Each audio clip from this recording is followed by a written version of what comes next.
বিয়ের রাতে আমার স্ত্রীর জ্ঞান হারিয়ে যায়। আমি তাকে ডাক্তারের কাছে নিয়ে গেলে ডাক্তার বলল, আপনার স্ত্রী মা হতে চলেছেন। আমি রেগে গিয়ে আমার বুকে ছেড়ে দিতে থাকলাম। তখন আমার বউ আওয়াজ করতে থাকল যে আমাকে ছেড়ে দিও না, এই বাবুটা তোমার কারণ। বিয়ের দিনটি সবারই স্বপ্নে পরিপূর্ণ থাকে এবং তারপরে যে স্বামী তার নিজের পছন্দ অনুসারে বিয়ে করেছে, এই দিনটি তার জন্য আরও আনন্দের, এবং তাই এই দিনটি আমার জন্যও অনেক আনন্দের ছিল। আমি অনেক খুশি হয়ে যেই আমার ঘরে ঢুকলাম, সাথে সাথে আমার বউ জ্ঞান হারিয়ে ফেলেছে। এটা দেখে আমি অবাক হয়ে রয়ে গেলাম। আমি ভেবেছিলাম দুর্বলতার কারণে এমনটা হয়েছে, কারণ মেয়েরা বিয়ের আগে একটু বেশিই চিন্তা করে। তার জ্ঞান ফিরিয়ে আনার সমস্ত চেষ্টা ব্যর্থ হয়, তাই আমি তাকে হাসপাতালে নিয়ে যাই। ডাক্তাররা তাকে অনেক শক্তির ইনজেকশন দিয়েছিলেন এবং কিছু পরীক্ষা করেছিলেন এবং পরে তার জ্ঞান ফিরেছিল। কিন্তু পরের দিন যখন রিপোর্ট আনতে গেলাম, ডাক্তার যে খবরটা বললেন সেটা শুনে আমার পায়ের নিচ থেকে মাটি সরে যাওয়ার জন্য যথেষ্ট ছিল। এটা কিভাবে সম্ভব হতে পারে? এবং তারপরে আমি বাড়িতে এসে আমার স্ত্রীর সাথে এই বিষয়ে আলোচনা করেছি এবং আমি তাকে ছেড়ে দিতেও রাজি হয়েছি। কিন্তু আমার পা ধরে সে আমাকে যা বলল তা আমার মাথা ঘুরিয়ে দেওয়ার জন্য যথেষ্ট ছিল। আমি অবাক হলাম, এটা কিভাবে সম্ভব?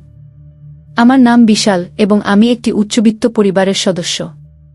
আমি আমার বাবা মায়ের একমাত্র ছেলে ছিলাম এবং অনেক অর্থ এবং ভালোবাসা থাকা সত্ত্বেও আমি কেমন একটা হয়ে গেলাম। কারণ আমার মা অনেক ভালো মহিলা ছিলেন এবং তিনি আমাকে অনেক ভালো করে মানুষ করেছিলেন। অর্থবিত্ত থাকা সত্ত্বেও আমি ছিলাম অতি সাধারণ ও সুদর্শন। আমার ক্লাসের ছেলেরা আমাকে সিদ্ধু বলে রাগাত।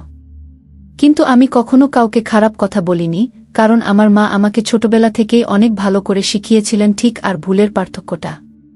আর এখন যখন পড়াশোনা শেষ করে বাবার ব্যবসা সামলাচ্ছিলাম, তখন মা আমার বিয়ে নিয়ে অনেক দুশ্চিন্তা করতে থাকল।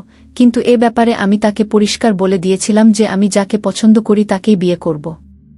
কিন্তু আমার চোখে এখনও অবধি কোনো যোগ্য মেয়ে আসেনি, কারণ আমার চারপাশে ছিল যত রাজ্যের খারাপ হয়ে যাওয়া মেয়েরা। কলেজ বিশ্ববিদ্যালয়েও একই রকম মেয়ে ছিল, যাদের সাথে সময় পার করা যায় কিন্তু তাদের বিয়ে করা যায় না। আর এ বিষয়ে আমার বাবা মা আমার উপরে কোনো ধরনের কথা বলেনি, কিন্তু যতই সময় পার হয়ে যাচ্ছিল আমার মায়ের ইচ্ছা ততই বাড়ছিল যে এইবার তোমার বিয়ে করা উচিত, কারণ তোমার বয়স বাড়ছে। বলা হয় যে বন্ধন তো আকাশে তৈরি হয়। আর আমি এই বিশ্বাসটাই বিশ্বাস করতাম যে ঈশ্বর আমার জন্য নিশ্চয়ই কোনো যোগ্য মানুষকে খুঁজে রেখেছেন, আর তারপর একদিন আমার সামনে সে এসেই গেল। আমি ছিলাম বইয়ের পোকা। এজন্য ব্যবসার সাথে সাথে আমি বইও পড়তাম। আমার এলাকার কেন্দ্রীয় লাইব্রেরিতে আমি একদিন বই খুঁজতে গেলাম, তখন সেখানেই আমি তাকে দেখতে পেয়েছিলাম। তার সাদাসিধে ভাব আমাকে তার দিকে অনেক দুর্বল করল, কিন্তু সে আমাকে দেখে এমনভাবে অবাক হয়ে গেল যেন সে আমাকে প্রথম থেকেই জানত। তার চোখে আমি ভয়ের ছাপ দেখতে পেলাম। আর তাই আমি অবাক হয়ে গেলাম, আমি তো তাকে প্রথমবার দেখছি। সে আমাকে দেখে ভয় পেল কেন? কিন্তু আমি তার সাথে কথা বলার আগেই সে এমনভাবে দৌড় দিল যেন সে আমার থেকে হারিয়ে যেতে চায়, এবং বিশ্বাসটা আমাকে অবাক করেছিল। এই অদ্ভুত বিশ্বাসটা আমাকে অস্থির করে, আমাকে বারবার সেই লাইব্রেরিতে নিয়ে যেতে বাধ্য করে। এবং কয়েকদিন পরে আমি তাকে আবার সেখানে দেখতে পেলাম। তাই আমি তার বাড়ি পর্যন্ত পিছু করলাম। আমি খোঁজ নিয়ে জানলাম ওর নাম কোমল। আর তারা বেশ কিছুদিন হলো এই এলাকাতে শিফট হয়েছে। আর সবথেকে বড় বিষয় হলো সে তার মা বাবার একমাত্র মেয়ে। এর থেকে বেশি আমি আর কিছু জানতে পারিনি। আমি তো তার সাদা ব্যক্তিত্বে প্রভাবিত হয়েছিলাম। তাহলে সে আমার থেকে ভয় পেত কেন, যখন কিনা আমি তার সাথে আজ পর্যন্ত কথাও বলিনি? তার ব্যাপারে আরও জানার জন্য আমি সুযোগ খুঁজতে থাকলাম, যাতে তার সাথে কথা বলতে পারি। আর মনে হয় সে বুঝতে পেরেছিল, এজন্য সেই সব জায়গা যেখানে আমি যেতে পারি সে সেখানে যেতে চাইত না। আর তার এই দূরে পালানোর ব্যাপারটা দিনের পর দিন আমাকে তার প্রতি টানছিল। তারপরে ভাগ্য একদিন এমন একটা চমৎকার খেলা খেলল যে কিছুদিন পরে মেয়েটা আমার কোম্পানিতেই ট্রেনি হয়ে জয়েন করল। যেহেতু ট্রেনিংয়ের ইন্টারভিউ আমি নিতাম না, সেজন্য এই মেয়েটির আমার সামনাসামনি হওয়ার কোনো সুযোগ ছিল না। আর যেদিন সে কোম্পানিতে জয়েন করল তার দ্বিতীয় দিন আমি বুঝতে পারলাম যে আমার কোম্পানিতে সে এখন চাকরি করতে আসে। আর যেহেতু একই জায়গায় চাকরি করতে আসি, সেই জন্য সে আমার প্রশ্নের উত্তর তো দিতেই পারত। তাই একদিন আমি তাকে আমার কেবিনে ডাকলাম। আমাকে দেখা মাত্রই তার চোখে আমি ভয় দেখতে পেলাম। আমি তাকে জিজ্ঞেস করলাম, আমার থেকে ভয় পাও কেন তুমি? আমি তাকে এমন কেন জিজ্ঞাসা করলাম, যার জন্য সে সেই ঘর থেকেই চলে গেল। বাইরে গিয়ে পরের 2 ঘন্টার মধ্যে সে রেজিগনেশন লেটার আমার টেবিলে রেখে দিল।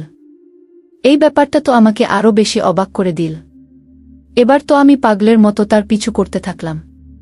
এমনকি আমি আমার বাড়িতেও জানিয়ে দিলাম যে ওই মেয়েটিকে আমি পছন্দ করি। আমার মা তো আমার পছন্দের সব মেয়ের জন্যই যেন তৈরি ছিল। কিন্তু আমি একটা শর্ত দিয়েছিলাম, যখন সম্বন্ধ নিয়ে যাবে তখন আমার ব্যাপারে মেয়েটিকে কিছুই বলবে না, না হলে সে সেই সম্বন্ধে না করে দেবে। মা ঘটককে দিয়ে ওদের ঘরের সম্বন্ধ পাঠালো। আমি জানতাম না যে মা কি বলেছিল আর মেয়েটি কি বলেছিল আর কি করে এই সব কিছু হলো। শুধুমাত্র 1 মাসের মধ্যেই আমার সম্বন্ধ পাকা হয়ে গেল। কিন্তু সম্বন্ধ হওয়ার পরও আমি তার সাথে কথা বলার চেষ্টা করিনি, কেননা আমার মনে একটা ভয় ছিল যদি আমি তার সামনে যাই তাহলে সে সম্বন্ধে না বলে দিতে পারে। আর সত্যি তো এটাই, আমি তার থেকে আর দূরে যেতে পারতাম না। আমার থেকে সে ভয় কেন পায়? এইসব কথা আমি জিজ্ঞাসা করতে চাইতাম। কিন্তু যখন সে আমার স্ত্রী হয়ে যাবে তখন সে আমাকে কিছুই লুকাবে না। আর তার জন্য জরুরি ছিল যে আমি তাড়াতাড়ি বিয়ের উপর জোর দিই। আমার মায়েরও বিয়ে দেওয়ার চেষ্টা ছিল, আর ওর পরিবারও সেরকমভাবে বাধা দেয়নি। এজন্য মোটামুটি 1 মাস পরেই আমার বিয়ে ঠিক হয়ে গেল। আমার মা সহ সবার মনে হতো আমি এই বিয়েটা যেহেতু নিজের ইচ্ছায় করছিলাম, নিশ্চয়ই মেয়েটির সাথে আমার কথা হয়েছে আগে। কিন্তু সত্যি তো শুধুমাত্র আমিই জানতাম। আমি তো এটাই চাইতাম না যে তার সাথে আমার কথা হোক বা সে আমার বিষয়ে কিছু জানুক, কেননা আমার মনে ভয় ছিল যে সে হয়তো এই সম্বন্ধে বারণ করতে পারে। সে আমার ব্যাপারে কিছুই জানত না, এদিকে আমিও তার ব্যাপারে শুধু তার নামটুকুই জানতাম। আমি বিয়ের দিনের অপেক্ষা করছিলাম, আর তারপর শেষমেশ বিয়ের দিন এসেই গেল, আর আমি অনেক খুশি ছিলাম। যাকে আমি চেয়েছিলাম আজ তাকে আমি পেয়ে গিয়েছি। আর সবথেকে বড় কথা হলো, আমি তাকে স্ত্রী হিসেবে গ্রহণ করার আগে তার সাথে যখন ওকে ঘরে নিয়ে যাওয়া হলো তখন আমার বন্ধুরা আমাকে ঘিরে ধরল। ওরা নিজের মতো করে মজা করছিল, কিন্তু আমি জানতাম যে এই মজাগুলো আমার জন্য নয়। নিজেকে ছাড়িয়ে তাড়াতাড়ি ঘরের মধ্যে দৌড়ে গেলাম। আর ঘরে পৌঁছানোর আগেই আমার মনে সেই সব কথা তৈরি করে নিয়েছিলাম যার মাধ্যমে আমি তাকে মজা দিতে পারি, আর তার মাথা থেকে নিজের জন্য ভয়টাকে বের করতে পারি। আমি অনেক খুশি হয়ে নিজের ঘরে গেলাম, আর সে অন্যান্য বউদের মতো মাথায় পোশাক দিয়ে বসেছিল। ওর পাশে গিয়ে যখন বসলাম তখন ওর মুখের ভয় আমি ওর পোশাকের বাইরে থেকেই বুঝতে পারছিলাম। ও আমার কাছে বসতেই আস্তে আস্তে কাঁপতে থাকল, আর আমি আমার তরফ থেকে ওকে ঠিক করানোর জন্য ওর হাতের উপরে হাত রাখলাম। আর তখনই ঠিক ও হঠাৎ করেই কেঁপে উঠল আর পরে গিয়ে জ্ঞান হারিয়ে ফেলল।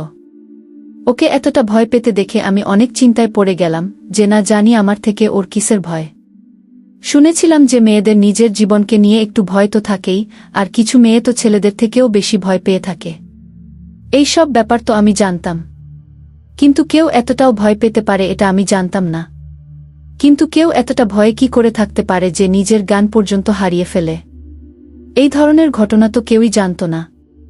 আমি কথাও বলিনি, এজন্য আমি এই ব্যাপারটার জন্য সবথেকে বেশি অপেক্ষা করছিলাম যে সে আমার কাছে আসুক আর আমি তার সাথে কথা বলি। কিন্তু ঈশ্বর আমার জন্য কি ভেবে রেখেছিল সেটা তো আমি জানতাম না। বিয়ের পর তাকে যখন স্টেজে আনা হলো তখন সে আমার দিকে চোখ দিয়ে দেখেনি। হতে পারে সে লজ্জা পাচ্ছিল বা অন্য কোনো ব্যাপারও হতে পারে। কিন্তু যখন আমাকে দেখার প্রথা নিয়ম পালন করা হলো তখন তার চোখে আমি সেই একই ভয় দেখেছিলাম, আর সেই অদ্ভুত অস্থিরতাও, যেন সে বিশ্বাসই করতে পারছে না যে আমি তার স্বামী। কিন্তু আমি তো ওকে এইভাবে দেখেই যাচ্ছিলাম, কেননা আজ ওকে দেখার আমার সব অধিকার রয়েছে। আর কিছুক্ষণ পরেই বিদায়ের নিয়ম শুরু হয়ে গেল। কিন্তু প্রত্যেকটা মুহূর্তে আমি অনুভব করছিলাম যে মেয়েটি অনেক চিন্তায় ছিল, আর চিন্তার থেকে বেশি সে ভয় পেয়েছিল। কিন্তু আমি তার এই ভয়টাকে দূর করতে চাইছিলাম। আমি অপেক্ষা করছিলাম যে ও আমার সাথে যেন কথা বলে, যাতে আমি তাকে নিজের ব্যাপারে ঠিক করি, যাতে তার এই ভয়টা শেষ হয়ে যায়। আমি 100% বিশ্বাস করতাম আমার ভালোবাসা দিয়ে ওর মন থেকে ভয়টাকে বের করব। কিন্তু আমি কি করে জানব যে এটা সেই ভয় ছিল যেটা আমার পরবর্তী জীবনটাকে সম্পূর্ণ নাড়িয়ে রেখে দেবে? বিদায় পর্বের পরে যখন তাকে ঘরে নিয়ে আসলাম, না জানি আমার মা কি নিয়ম পালন করতে থাকল, কিন্তু ওর চোখ বড় হয়ে যাওয়া ভয় দেখে আমি চাইছিলাম যে তাড়াতাড়ি আমি ওকে ঘরে পৌঁছে দিই, যাতে আমি তার সাথে কথা বলতে পারি। সব রকমভাবে আমি চেষ্টা করছিলাম যে আমার দিক থেকে কমলের কোনো সমস্যা যেন না হয়। কিন্তু তার চোখে দেখা ভয়টাকে কিভাবে দূর করব সেটা যে কিছুতেই দূর হতে চাইছিল না। যখন ওকে ঘরে নিয়ে যাওয়া হলো তখন আমার বন্ধুরা আমাকে ঘিরে ধরল। ওরা নিজের মতো করে মজা করছিল, কিন্তু আমি জানতাম যে এই মজাগুলো আমার জন্য নয়। নিজেকে ছাড়িয়ে তাড়াতাড়ি ঘরের মধ্যে দৌড়ে গেলাম। আর ঘরে পৌঁছানোর আগেই আমার মনে সেই সব কথা তৈরি করে নিয়েছিলাম যার মাধ্যমে আমি তাকে ঠিক করাতে পারি, আর তার মাথা থেকে নিজের জন্য ভয়টাকে বের করতে পারি। আমি অনেক খুশি হয়ে নিজের ঘরে গেলাম, আর সে অন্যান্য বউদের মতো মাথায় ঘোমটা দিয়ে বসেছিল। ওর পাশে গিয়ে যখন বসলাম তখন ওর মুখের ভয় আমি ওর ঘোমটার বাইরে থেকেই বুঝতে পারছিলাম। ও আমার কাছে বসতেই আস্তে আস্তে কাঁপতে থাকল, আর আমি আমার তরফ থেকে ওকে ঠিক করানোর জন্য ওর হাতের উপর হাত রাখলাম। আর তখনই ঠিক ও হঠাৎ করেই কেঁপে উঠল আর পরে গিয়ে অজ্ঞান হয়ে গেল। ওকে এতটা ভয় পেতে দেখে আমি অনেক চিন্তায় পড়ে গেলাম যে না জানি আমার থেকে ওর কিসের ভয়। শুনেছিলাম যে মেয়েদের নিজের জীবনকে নিয়ে একটু ভয় তো থাকেই, আর কিছু মেয়ে তো ছেলেদের থেকেও বেশি ভয় পেয়ে থাকে। এই সমস্ত ব্যাপার তো আমি জানতাম, কিন্তু কেউ এতটাও ভয় পেতে পারে এটা আমি জানতাম না। কিন্তু কেউ এতটা ভয়ে কি করে থাকতে পারে যে নিজের জ্ঞান পর্যন্ত হারিয়ে ফেলে? এই ধরনের ঘটনা তো কেউই জানত না। এজন্য আমি নিজের দিক থেকে সব চেষ্টা করছিলাম যে যাতে তার জ্ঞান ফেরে, কিন্তু কিছুতেই তার জ্ঞান ফিরছিল না। এজন্য বাধ্য হয়ে আমি তাকে হসপিটালে নিয়ে গেলাম। নিজের সাথে মাকেও গাড়িতে করে নিয়ে গেলাম। বাড়িতে অনেক অতিথি ছিল, কিন্তু আমি কারোর কান পর্যন্ত এই খবরটা যেতে দিইনি। মা এইভাবে হঠাৎ বুকে অজ্ঞান দেখে অনেক চিন্তায় পড়ে গেল। আর যখন হসপিটালে তাকে এই মাঝ রাতে বধূর পোশাকে দেখা গেল তখন সবাই সাথে সাথে সতর্ক হয়ে গেল। ডাক্তার তাকে ভালোভাবে চেক করল আর বলল সে ভয়ে বা মানসিক চাপে জ্ঞান হারিয়ে ফেলেছে। সবাই মোটামুটি জানে যে মেয়েরা বিয়ের জন্য কষ্ট মেনে নেয়, এজন্য সবাই এই ব্যাপারটাকে নরমাল ভেবে নিল। কিন্তু সত্যিটা কি সেটা আমরা জানি। ডাক্তার তাকে ওষুধ দিয়ে 2 ঘন্টায় তার জ্ঞান এসে যাবে বলে আশ্বস্ত করল। সেই 2 ঘন্টা যে আমি কি করে পার করছি সেটা শুধু আমিই জানি। ডাক্তার সব পরীক্ষা নিলেন এবং বললেন সকালে এসে রিপোর্ট নিতে হবে। জ্ঞান ফেরার মাত্র 2 ঘন্টা পরে আমি তাকে বাড়ি ফিরিয়ে আনলাম এবং তার স্বাস্থ্যের কথা ভেবে তার সাথে আর কথা বললাম না। সেও নির্বে পোশাকগুলো পরিবর্তন করে ঘুমিয়ে পড়ল এবং আমাদের সোনালি রাত হাসপাতালের জন্য এভাবেই নষ্ট হয়ে গিয়েছিল। আমি এই নিয়ে অবশ্য দুঃখিত ছিলাম না, আমি শুধু একটা বিষয়ে চিন্তিত ছিলাম, কেন আমার স্ত্রী এত ভয় পেয়েছিল এবং আমি যে কোনো মূল্যে এটা জানতে চেয়েছিলাম। বিয়ে তো পার হয়ে গেল, এরপরে বিয়ের রাতের দিন আসলো, কিন্তু আমি কথা বলতে চাইনি।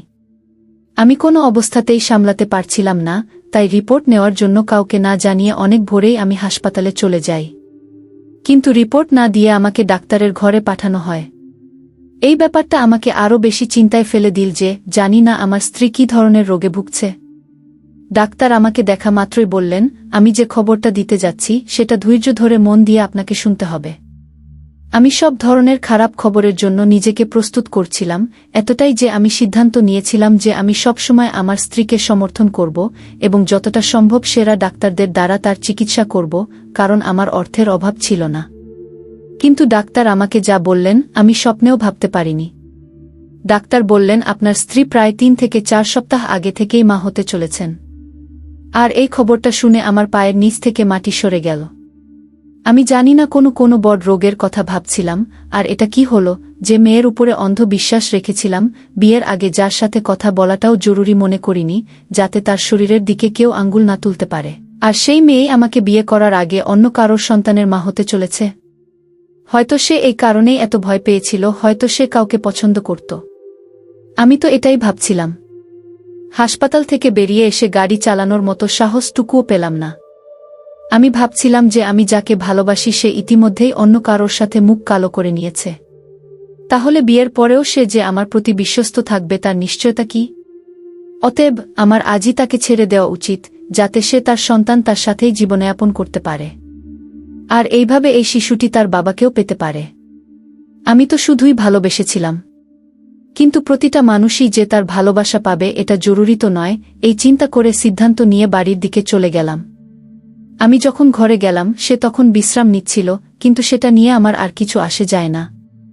তাই আমি গিয়ে তার সামনে তার রিপোর্ট বের করলাম এবং বললাম, তোমার জীবনে আমার আগে থেকেই যে আছে তাকে তুমি বিয়ে করলে না কেন? তুমি আমার বিয়েতে হ্যাঁ বললে কেন? আজ আমি তোমাকে মুক্ত করছি যাতে তুমি যার সন্তানের মা হতে যাচ্ছ তাকে বিয়ে করতে পারো, আর এই শিশুটিও তার বাবাকে পেতে পারে। কিন্তু আমার কথা শুনে সে কাঁদতে থাকল এবং আমাকে বলল, তোমায় ঈশ্বরের দিব্যি, আমাকে তুমি ছেড়ে দিও না। একদিকে তার চোখের পানি আর তার মুখের কথা আমাকে চিন্তায় ফেলেছিল, অন্যদিকে আমার হাতে থাকা রিপোর্ট আমাকে আমার সিদ্ধান্তে অটল থাকতে বাধ্য করেছিল। আমার ভালোবাসা আমাকে এমনই এক দ্বন্দ্ব ভরা জায়গায় দাঁড় করিয়ে দিয়েছিল। কিন্তু আমি তাকে ছেড়ে দিতে চাইছিলাম শুধু এই জন্য যে তার যে পালিত সন্তানটির জন্য আমার চিন্তা ছিল যে কালই বা তাকে নিজের নাম দেবে। আমার মধ্যে তো এতটা সাহস ছিল না যে আমি নিজের নাম তাকে দিই। এদিকে আমার স্ত্রী এক কেঁদতেই চলেছিল। যখন সে দেখল যে আমি আমার সিদ্ধান্ত থেকে একেবারেই সরছি না, তখন সে এমন একটা অদ্ভুত আচরণ করল যেটা আমার ভেতর পর্যন্ত নাড়িয়ে দিয়েছিল। সে নিজের পোশাকটা শরীর থেকে সরিয়ে আমার পায়ে রেখে দিয়েছিল। আমার প্রাণ নিয়ে নাও, কিন্তু আমাকে ছেড়ে দিও না। কেননা এই সন্তানটা তোমারই। আমি জানি তুমি আমার সাথে বদলা নেওয়ার জন্য আমাকে বিয়ে করেছ। যেমন চাও তেমন বদলা নাও। আমাকে শেষ করে দিলেও আমি কোনো আওয়াজ পর্যন্ত করব না। কিন্তু আমাকে ছেড়ে দিও না, তাতে আমার মা বাবা শেষ হয়ে যাবে। এদিকে আমি তো তার এই ব্যবহারে অবাক হয়ে গিয়েছিলাম।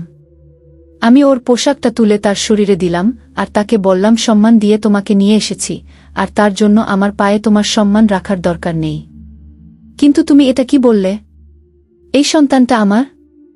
আমি তো তোমাকে জানিও না আর সম্বন্ধ পাঠিয়েছিলাম। কিন্তু সে বলল, আমি কসম খেতেও রাজি আছি যে এই সন্তানটা তোমারই। তার কথা আমাকে অবাক করে দিয়েছিল। যে কোনো দুর্বল থেকে দুর্বল চিত্তের মানুষও এত বড় দিব্যি খেতে পারে না। তাহলে মেয়েটি কি করে এত বড় দিব্যি খেতে পারে, যখন কিনা আমি জানি যে এই সন্তানটা আমার নয়? কিন্তু আমি এটার মজা করতে চাইনি, এজন্য চুপ করে গেলাম। বিয়ের রাত এরকমই একদম সাধারণভাবে পার হয়ে গেল।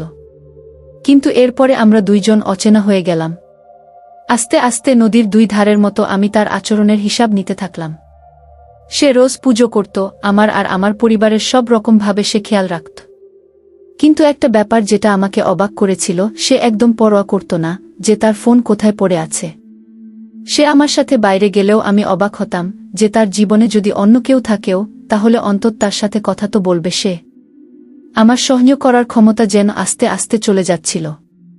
আর এক সপ্তাহ পরে আমি আস্তে করে তাকে আমার পাশে বসালাম আর বললাম, এখানে বসে আমাকে সব সত্যিটা বলো। যা কিছু তোমার সাথে হয়েছে আর যেটা তুমি ওই দিন বললে যে এই সন্তানটা নাকি আমার, তুমি এই কথাটা কি করে বলতে পারো? কিন্তু তার আগে আমি আমার দিকের গল্পটা তোমাকে বলে রাখি। যখন আমি ওকে বললাম যে আমি তোমাকে প্রথমবার লাইব্রেরিতে দেখেছিলাম আর তারপর তোমার ব্যাপারে আমি জানার চেষ্টা করেছিলাম আর নিজের মাকে বলে তোমাকে বিয়ে করে নিয়েছি, ব্যাস আমার দিক থেকে এটুকুই কাহিনী। তখন সে অবাক হয়ে গেল আর বলতে থাকলো, এই শহরে তো তুমি আমাকে লাইব্রেরিতে প্রথমবার দেখেছিলে, কিন্তু এর আগের শহর থেকে তো তুমি আমাকে দেখে আসছো, সে ব্যাপারে তো বললে না। এটা শুনে আমি বললাম, কিন্তু এই শহর থেকে তো আমি কখনো বাইরেই যাইনি। আমি তো এই শহরেই লেখাপড়া শিখেছি আর ব্যবসার ডিগ্রি তো আমি লন্ডন থেকে নিয়েছি। ও যে শহরের নাম বলল, আমি সেই শহরে কখনো ব্যবসার জন্য ডিল করতেও গিয়ে থাকতে পারি, কিন্তু সেখানে কখনো কোনো মেয়ে তো চোখে আসেনি। তখন সে বলল, এটা সত্যি না। আমি বললাম, তুমি নিজের গল্পটা বলো। তুমি এটা ভেবেই বলো যে ওটা আমিই ছিলাম। কিন্তু তোমার সাথে কি হয়েছে? ও বলল, কলেজে একটা ছেলেকে আমি পছন্দ করতাম আর সেও আমাকে পছন্দ করত। যেমন সবার সাধারণ বন্ধুত্ব হয়, আমাদেরও সেরকমই ছিল আর আমরা দুইজন অনেক ভালো বন্ধু হয়ে গিয়েছিলাম। কিন্তু শুধুমাত্র বন্ধু, আর তারপর এই বন্ধুত্বটা আস্তে আস্তে ভালোবাসায় পরিণতি হয়ে গেল। আমার মা বাবাও এই ব্যাপারটা জানত। তাদের কোনো আপত্তি ছিল না, কেননা ছেলেটাও অনেক ভালো ছিল। আর আমরা সব সময় বন্ধুত্বের সীমারেখার মধ্যে থেকেই কথা বলেছি। কাউকে না বলে আমরা কখনো দেখা করতে যেতাম না। আমাদের দেখা তো কলেজেই হয়ে যেত। কিন্তু যখন আমার কলেজের শেষ বছর ছিল, তখন ওই ছেলেটির কিছু খারাপ ছেলের সাথে বন্ধুত্ব হলো, যার মধ্যে তুমিও ছিলে। আর জানি না তারা কিভাবে ওকে খারাপ কাজ করা শিখিয়ে দিল, যার জন্য সে আমাকে যে কারোর কাছেই বিক্রি করতে রাজি ছিল। আর আমার দাম পর্যন্ত সে ধার্য করল। কিন্তু আমার ভাগ্য মনে হয় সেই সময় ভালোই ছিল। আমি এই ব্যাপারটা প্রথমেই বুঝে গিয়েছিলাম যখন সে ফোনে তোমার সাথে কথা বলছিল। আমি তার আড়ালে দাঁড়িয়েছিলাম আর সব শুনে নিয়েছিলাম। সে আমাকে প্রথমবার রাতের খাবারের জন্য নিমন্ত্রণ করেছিল, আর আমার বাবা মা ও রাজি ছিল। কেননা ওরা চাইতো যে ডিগ্রি শেষ হতেই আমাদের জেন বিয়ে হয়ে যায়। তাকে আমি এটাই বলতে এসেছিলাম যে আমাকে সম্মতি আমার পরিবার দিয়ে দিয়েছে। কিন্তু তার কথা শোনার পরে আমি জানতে পারলাম যে এটা ডিনার ছিল না, বরং ডিনারের নামে সে আমাকে বিক্রি করতে চাইছিল। আমি মা বাবাকে বললাম, যখন তারাও অনেক চিন্তায় পড়ে গেল। একেই আমরা প্রথম থেকে ভাড়ার ঘরে থাকতাম। রাতে তার ফোনের উপরে ফোন আসতে থাকল, আর আমি তাই তাকে বললাম, আমার মায়ের শরীর অনেক খারাপ হয়ে গেছে, এজন্য আমি আসতে পারবো না। ওর জন্য আমি 1 সপ্তাহ ছুটিও নিলাম। আর আমরা এই 1 সপ্তাহে সবকিছু বাঁধলাম আর এই শহরে চলে এলাম। আমি ভাবলাম আমি বেঁচে গিয়েছি আর সবকিছু শেষ হয়ে গেছে। কিন্তু এখানে আমি তোমাকে দেখলাম আর চিন্তায় পড়ে গেলাম। তারপর থেকে আমি ঘর থেকে বেরোনোই ছেড়ে দিলাম। কিন্তু মা বাবাকে এটা বলে বিরক্ত করতে চাইনি। আর যখন আমি একদিন বাজারে গেলাম, তুমি আমাকে ধরে ফেললে আর আমার সাথে কেমন একটা করলে। তুমি আমাকে বললে যে তুমি আমার দাম অলরেডি নিয়ে ফেলেছ। আর আমি এই ব্যাপারটা আমার মা বাবাকে বলতে পারতাম না, আর আমার শরীরে থাকা সন্তানটা এভাবেই এসেছে।